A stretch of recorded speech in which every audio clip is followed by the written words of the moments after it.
Alors peut-être que vous avez un petit jardin et vous ne savez pas trop quel arbre sera adapté justement à votre jardin. Moi je m'appelle Victorien et je suis paysagiste. Et dans cette vidéo je vous propose 8 arbres petits, pas très grands et pas très imposants à installer dans un petit jardin. Certains ont de très belles fleurs et je vous propose qu'on commence avec le numéro 1 de cette sélection. Il s'agit de l'amélanchier. Alors lui c'est un très bel arbre qui peut atteindre une hauteur allant de 2 à 6 mètres. Il aura un feuillage caduc, c'est-à-dire qu'il va perdre les feuilles l'hiver, des feuilles plutôt ovales, vert brillantes et un petit peu dentées. La chose vraiment très jolie avec l'amélanchier, ça va être à l'automne, car les feuilles vont prendre une couleur un petit peu jaunâtre, orangeâtre, voire même un petit peu rouge. Et également sa floraison, soit des fleurs blanches ou roses au printemps, qui vont apparaître avant les feuilles. Ensuite arrivera, après la floraison, de petits fruits qui vont ressembler à des petites baies. En général, ils vont être de couleur rouge, donc ça va un petit peu décorer également. Et ils seront plutôt appréciés par les oiseaux. Alors clairement, il va s'adapter à tout type de sol, même s'il préfère quand même les sols bien drainés. Donc n'hésitez pas à rajouter un petit peu de sable de rivière si votre sol est compact et une exposition ensoleillée. En numéro 2, je vous ai sélectionné le Lagestromia indica, le lilas des Indes. Alors celui-ci, c'est un arbre ornemental et vraiment très joli car il a de très belles fleurs. Des fleurs qui vont apparaître plutôt en été, allant de juin à septembre. Et ça va être des fleurs regroupées en grappes. Donc là pareil, on peut retrouver différentes couleurs, des couleurs blanches, roses, un petit peu rouge, violet. Et ce que j'aime bien également, ça va être au fil des années son écorce qui devient assez jolie, très décorative. Et il faut savoir que c'est un arbre donc qui est caduc, qui perdra également les feuilles l'hiver.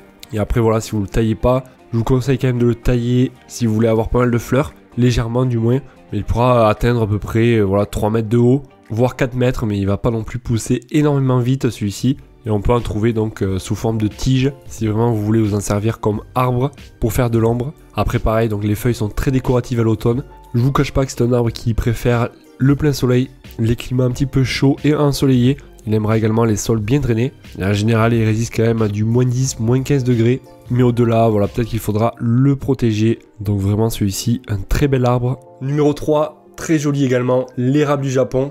Et là, vous allez en trouver des petits, des grands, et ça poussera pas énormément vite. Alors celui-ci, vous l'aurez compris, donc ça sera un arbre avec une taille variable, suivant l'érable du Japon que vous allez sélectionner. Certains, ils vont monter à 1 mètre, d'autres, ils vont plutôt s'étaler, et d'autres, donc ils auront une hauteur taille adulte qui peuvent atteindre 3-4 mètres de haut. Clairement, ça va être un arbre qui va pas pousser très vite, parfait donc pour un petit jardin. Et pareil, donc au niveau des feuilles, à l'automne, ça sera très joli. Elles vont changer de couleur et ça sera un arbre également caduc qui perdra les feuilles l'hiver. Alors il est vraiment apprécié pour ses petites feuilles très jolies. Ça ne sera pas un arbre qui va être apprécié pour sa floraison, mais plutôt donc pour son feuillage et le changement de couleur à l'automne.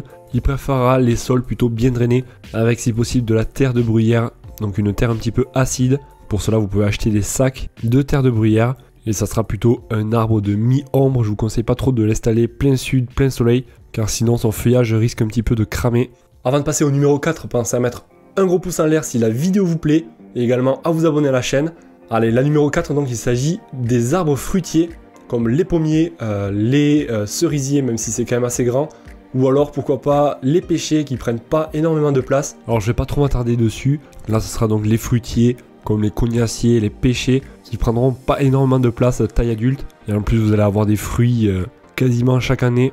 Donc par exemple le pêcher lui va aller à 3 voire 6 mètres de haut. Voilà, donc je vais pas rentrer trop dans les détails, mais ça peut être un arbre donc sympa pour un petit jardin, car il prendra pas énormément de place. Numéro 5, très beau, l'Albizia julibrissin. Alors c'est un arbre qui ne montera pas trop en hauteur, il aura plutôt tendance à s'étaler celui-ci. Et après taille adulte, il peut atteindre facilement une hauteur de 6 mètres, voire 8 mètres, voire un peu plus. Il aura une croissance plutôt rapide, et je vous le dis, le point négatif, c'est qu'il ne va pas vivre éternellement, donc voilà, comme tous les arbres. Mais celui-là, il a une espérance de vie assez réduite, d'environ 30 à 40 ans. Bon, ça vous laisse quand même le temps de bien profiter de cet arbre. Il aura des feuilles caduques qui vont quand même prendre un peu de temps avant de s'installer. Donc il ne faudra pas être pressé au printemps, car les feuilles vont arriver quand même assez tardivement. Mais après, voilà, le gros avantage, c'est que là, on a une floraison en juillet-août. Donc ça, c'est plutôt cool. C'est pas tous les arbres, donc ils ont une floraison en été. Et en plus la floraison est très jolie avec des fleurs roses un petit peu sous forme de pompons. Je vous cache pas que l'Albizia il préférera les climats chauds et ensoleillés. Et si vous avez un sol argileux, pensez à bien drainer le sol, car il préférera quand même les sols drainés. Et également ce que j'aime bien c'est son petit feuillage, vraiment très fin. Et en plus donc il fera pas mal d'ombre, donc taille adulte. à installer bien sûr plein soleil. Numéro 6, le cerisier du Japon. Alors celui-ci, il est vraiment très joli et très connu pour sa floraison spectaculaire au printemps. Il aura une taille adulte qui va varier entre 5 à 10 mètres, voire un petit peu plus. Ça dépendra donc de la variété et des conditions de croissance, voilà, s'il se plaît ou non. Ça sera un arbre qui perdra également les feuilles l'hiver. Et la floraison va s'effectuer au printemps avec des petites fleurs, souvent de couleur rose ou alors un petit peu blanche, sous forme de grappe. Donc là, il y a vraiment tout l'arbre qui est en fleurs et ça va durer pendant quelques jours, voire quelques semaines. Voilà, donc ça sera une très belle floraison. Installée au soleil, et ils préféreront quand même un sol bien drainé et fertile. Donc vraiment un très bel arbre, très joli donc pour un petit jardin. Après, je vous cache pas que celui-ci quand même sera un petit peu plus imposant que certains. Donc à voir la taille de votre jardin si il a la place donc de se développer. En numéro 7, le magnolia étoilé. Donc celui-ci sera caduc, il va perdre les feuilles. Alors celui-ci à taille adulte, il va faire 2 à 4 mètres de haut. Donc ça reste tout à fait correct pour un petit jardin. Il aura une forme plutôt arrondie et compacte. Les feuilles également seront caduques, donc elles vont tomber à l'automne. Et vraiment sa floraison très jolie, spectaculaire. Au début du printemps, avant l'apparition des feuilles, il aura donc de grandes fleurs étoilées d'un blanc vraiment pur. Après il faut aimer, mais voilà, ça aura une bonne odeur d'ailleurs. Un joli parfum. Il aimera les sols plutôt bien drainés. Et une exposition plein soleil, voire un petit peu mi-ombre, mais voilà, quand même préféré du soleil pour avoir une belle floraison. Donc clairement, je trouve que celui-là est très joli. Et en plus, il prendra pas énormément de place. Et un numéro 8, très joli, on peut le tailler. Il s'agit du sol crevette. Alors celui-ci, il pourra atteindre une hauteur de 1 à 3 mètres. Donc c'est pareil, là vous pouvez en plus venir le tailler sous forme de boule, si jamais, donc avec un taille-haie.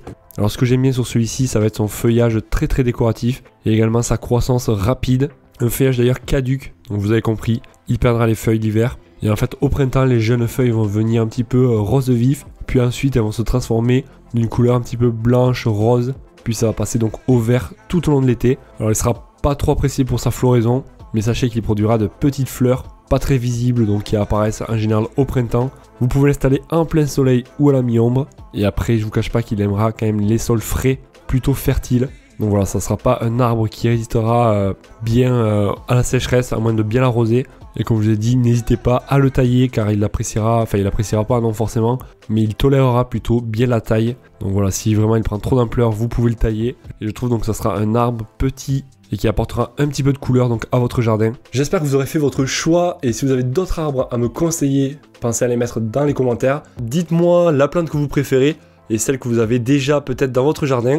N'hésitez pas également à visionner le guide pour en savoir plus, donc vous avez le lien dans la description pour vous apprendre à aménager votre jardin sur de bonnes bases. Moi je vous dis à la prochaine, c'était un plaisir. Allez, ciao ciao.